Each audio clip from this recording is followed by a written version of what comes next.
warahmatullahi wabarakatuh. Kembali lagi di Kawakiwi Podcast. Halo sahabat semuanya yang masih mengikuti channel Kawakiwi Podcast. Nah, jadi pada kesempatan kali ini saya mau bertanya-tanya nih Mang sebenarnya, dan ada hal yang saya pengen tanyakan kepada Om Awa. Siap. Mungkin Om Awa ini adalah salah satu pekerja dan mungkin pernah di serikat pekerja mungkin Mang ya. Nah itu teh gimana Mang? Pernah di serikat apa waktu itu? Saya di Serikat Pekerja Seluruh Indonesia atau SPSI. SPSI. Oh. SPSI CAP. CAP itu Kimia, Energi dan Pertambangan. Jadi jenis bidang usahanya tentang kimia, energi dan pertambangan, maka. Jadi sahabat podcast, nah itu yang akan saya tanyakan tentang serikat pekerja. Nah, jadi beliau ini dari salah satu karyawan perusahaan mungkin Bang ya. Betul. Tapi beliau juga aktif di bidang serikat. Nah, saya memang kemarin sering lihat gitu ya dari profil WA ataupun SW-nya. Amang itu banyak kontribusi ataupun perjalanan Amang itu dengan partai buruh tuh Mang. Itu teh gimana Mang? Jadi saya memperkenalkan diri, nama saya Rojulianto dan juga mungkin salah satu host di Kawakiwi Podcast. Hanya malam ini saya menjadi narasumber gitu. Saya adalah ketua kecamatan Partai Buruh. Kecamatan Cibatu, maka betul. Jadi Partai Buruh itu adalah partainya orang kecil, wong cilik lah gitu ya. Partainya rakyat jelata, partainya petani, partainya nelayan, partainya pedagang, partainya guru honorer, partainya ojol, partainya Grab, partainya kuli kasar, partainya pengangguran gitu. Karena Partai Buruh itu akan membawa sebuah angin perubahan yang dimana welfare state atau negara sejahtera gitu. Jadi negara sejahtera itu adalah milik rakyat yang sejahtera, bukan untuk cukong-cukong, bukan untuk oknum-oknum yang menggerogoti bangsa kita, kekayaan bangsa kita gitu. Maka jadi memang Partai Buruh itu bergerak untuk buruh. Buruh itu kan global ya diartikannya gitu, bukan buruh pabrik saja gitu. Betul. Tapi untuk seluruh masyarakat yang memang menginginkan sebuah perubahan di negeri ini gitu. Maka berarti jadi Partai Buruh ini baru mungkin Bang ya? Baru. Soalnya kan baru eksistensinya tuh dari tahun berapa Bang mulai eksistensinya Partai Buruh ini? Kalau Partai Buruh itu dulu sudah ada gitu kan, hanya diwariskan gitu kan kepada Presiden Partai Buruh, yaitu Bung Said Iqbal gitu, Presiden Partai Buruh, dan sekjennya itu adalah Bung Ferry. Nah sekarang Bung Ferry itu sedang dirawat di rumah sakit. Saya juga minta doanya untuk sahabat podcast agar Sekretaris Jenderal Partai Buruh Pusat diberikan kesehatan dan bisa pulih kembali gitu sahabat podcast. Nah berarti itu sahabat podcast awal cerita ada sebuah partai buruh mungkin Bang ya. Nah kalau Om Awa ini di Partai Buruh ini sebagai apa Bang? Soalnya kan saya lihat dokumentasi mungkin Bang ya dari WA itu banyak lagi silaturahmi atau sedang beraktivitas dengan Partai Buruh ini sampai ke pelosok-pelosokan gitu Bang. Nah itu teh lagi ngapain aja Bang?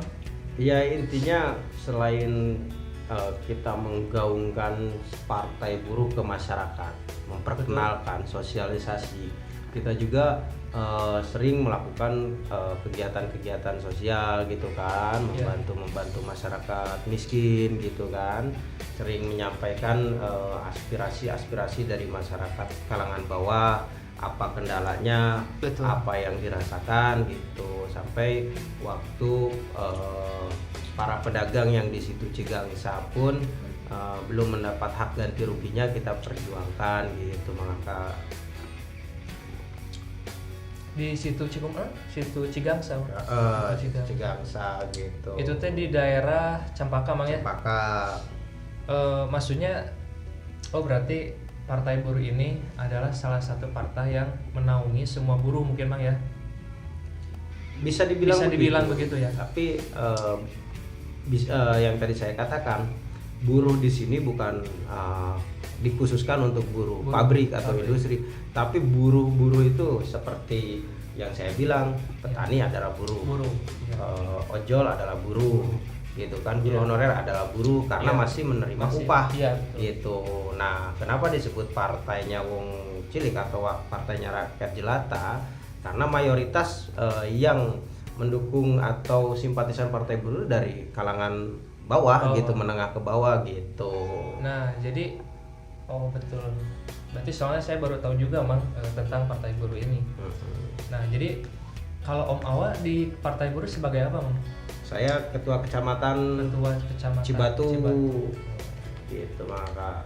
Berarti di setiap pilkada ataupun apa mulai ada pencalonan apa di partai buruh? Ya, mungkin kita akan bertarung di 2024 karena secara partai kita sudah lolos sebagai peserta pemilu di 2024 gitu. Nah, kita nomor urut 6, partai kita nomor urut 6 gitu. Nah, dari pusat sampai provinsi ataupun sampai daerah kabupaten kita menyiapkan kader-kader terbaik yang memang bisa memperjuangkan hak masyarakat jelata atau hak orang-orang miskin gitu. Inilah cita-cita partai buruh gitu. Jadi agar rakyat menikmati kekayaan alam Indonesia ini tidak hanya oleh kelompok-kelompok tertentu gitu. Maka betul Bang. Kita itu di partai buruh semua adalah the power of udunan. Kita partai yang baru eksis lagi, baru muncul lagi gitu untuk bertarung di 2024. Kita semua dari atribut segala macam, bendera ataupun yang lainnya kita udunan gitu. Partai kita itu partai mandiri gitu.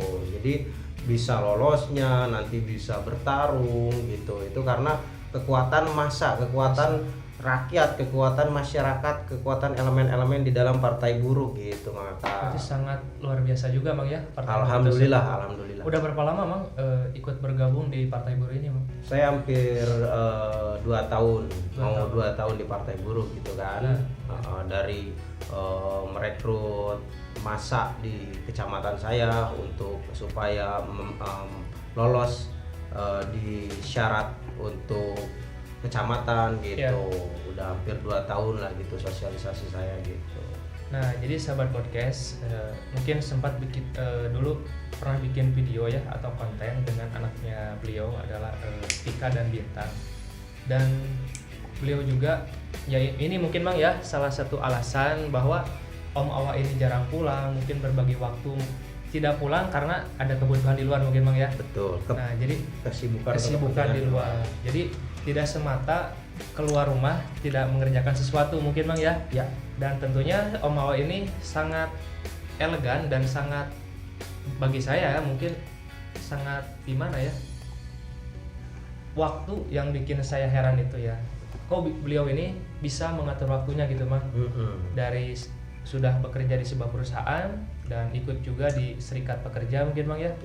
Dan ikut di partai buruh gitu, itu di partai yang baru berdiri mungkin Bang, baru resmi lolos sebagai peserta pemilu di 2024. Iya, mungkin udah di angka 2 tahun beliau sudah ikut gabung di partai buruh tersebut.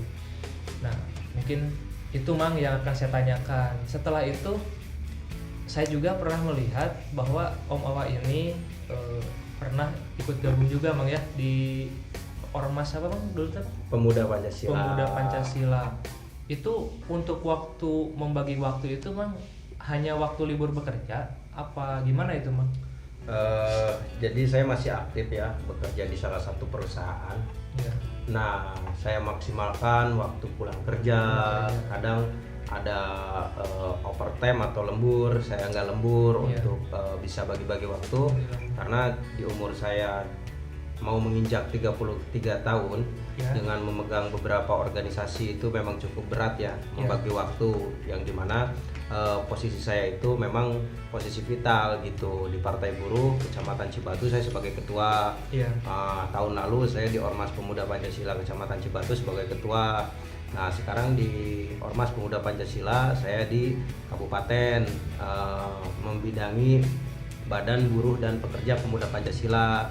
Lalu saya masuk di organisasi atau lembaga FKPPI, Forum Komunikasi Putra Putri Purnawirawan TNI Polri. Oh gitu. Berarti masih ikut gabung juga mah? Masih di KPPI di Rumah Peduli. Pernah yang udah jelas itu mah ya, di Rumah Peduli sudah sempat kita tanyakan ya di video sebelumnya. Di klub motor. Jadi ya begitulah. Sangat luar biasa sahabat podcast.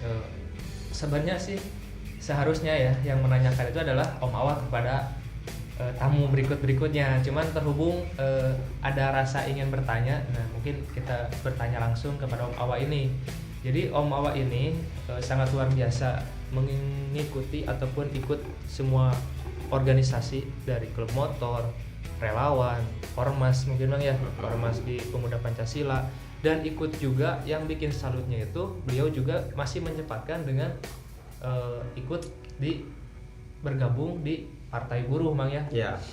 Nah, mungkin tentunya dengan penuh keikhlasan Bang ya, dengan dijalani waktu dengan mungkin ikhlas. Bang ya. Betul. Ya, mungkin materi segala macam sudah tidak bisa disebutkan, tapi luar biasanya beliau ini bisa membagi waktunya gitu sahabat podcast. Jadi triknya begini, Gimana, satu kita ya betul, satu modalnya niat, kedua ikhlas gitu kan.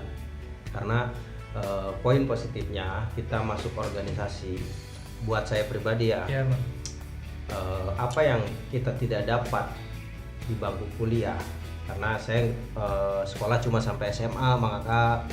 Nah kita masuk organisasi yang kita tekuni, nah di situ kita bisa dapat ilmu dengan cuma-cuma. Betul. Dengan cuma-cuma itu secara gratis. Nah misalkan tentang auden ke instansi ini, ke dinas ini, nah itu tuh kan kita harus dapatnya ilmunya di saat kita kuliah. Tapi karena saya nggak kuliah, keterbatasan ekonomi keluarga saya, makanya saya lulus sekolah langsung bekerja.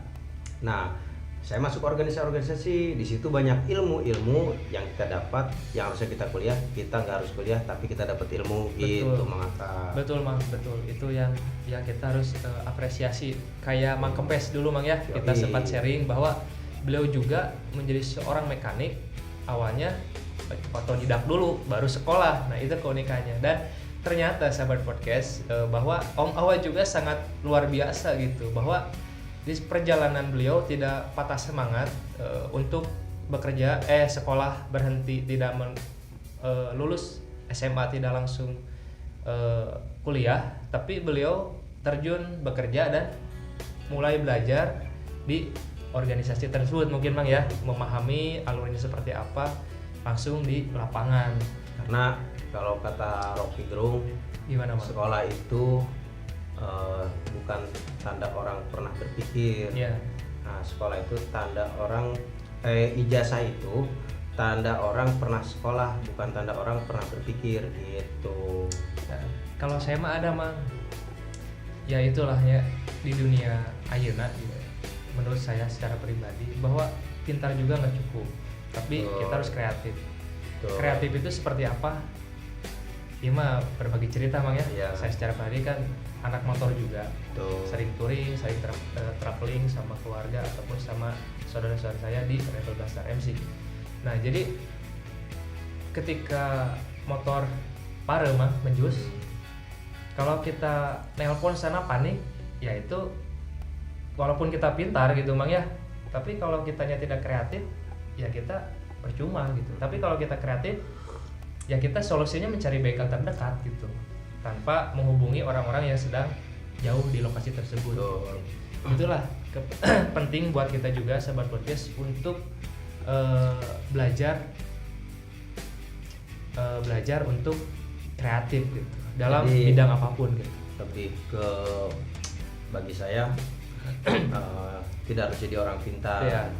tidak harus jadi orang berilmu tapi jadi orang beradab. Nah, adab itu kan tata krama, sopan santun, attitude gitu kan, di mana kita ke setiap daerah kita punya rasa sopan santun, attitude. Nah, mereka akan mengakui kita sebagai saudara. Nah, itulah yang mungkin bisa dibilang kreatif ya. Kreatif. Tanpa kita harus pintar, kita sudah menanamkan adab di setiap daerah. Insya Allah kita tidak akan kekurangan saudara. Betul, gitu. Maka kalau jadi sekarang banyak orang pinter yang minteran itu. Jadi nggak kreatif. Banyak orang yang pintar tapi nggak kreatif. Kreatif tapi jolim. Iya, seperti gitu. itu. Tapi kalau orang kreatif udah jelas pasti pintar mah. Harusnya untuk sarjana ya, kenapa sekarang malahan lebih banyak gitu kan, sarjana masih mencari kerja di teman-teman saya gitu kan. Bagi saya sarjana itu menciptakan lapangan pekerjaan, bukan cari kerja, karena dia mapan dengan keilmuannya. Betul. Gitu. Nah, kalau misalkan zaman sekarang untuk kaula muda jangan diutamakan gengsi gitu, karena gengsi akan membunuhmu. Dalam arti apa?